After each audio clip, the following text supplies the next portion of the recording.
पारायण के तीसरे दिन तालोद क्षेत्र में विचरण कर रहे संत पूजन आनंद योगी स्वामी एवं पूज्य वेदांत मुनि स्वामी की कथा का लाभ देने पहुंचे। साथ ही हिम्मतनगर BAPS स्वामीनारायण मंदिर के पूज्य मंगल पुरुष स्वामी कोठारी स्वामी भी कथा का लाभ देने पहुंचे। पधारे हुए सभी संतों ने पारायण तत्संबंधी सुंदर कथा का लाभ उठाया।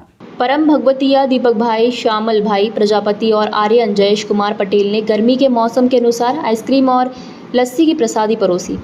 पारायण के इस तीन दिनों के अवसर पर तालोद मंडल के सभी कार्यकर्ताओं ने भीषण गर्मी में भी कड़ी मेहनत की और इस पारायण उत्सव को सफल बनाया। ये पारायण सबसे पहले तालोद में TR चौक के पास भवानी कॉम्प्लेक्स के सामने ली गई मंदिर की नई जमीन पर किया गया था। इसके अलावा अब कोट करके माटी पुराण का काम पूरा हो चुका है और स्वामी नारायण सत्संग सभा भी इस नई भूमि पर हर शनिवार रात 8:30 बजे नियमित रूप से आयोजित की जाती है। इसलिए तालोद BAPS सत्संग मंडल द्वारा तालोद और तालोद के आसपास के सभी गांव के भक्तों से ऐसे दिव्य सत्संग बैठक का लाभ उठाने का विनम्र अनुरोध किया गया था।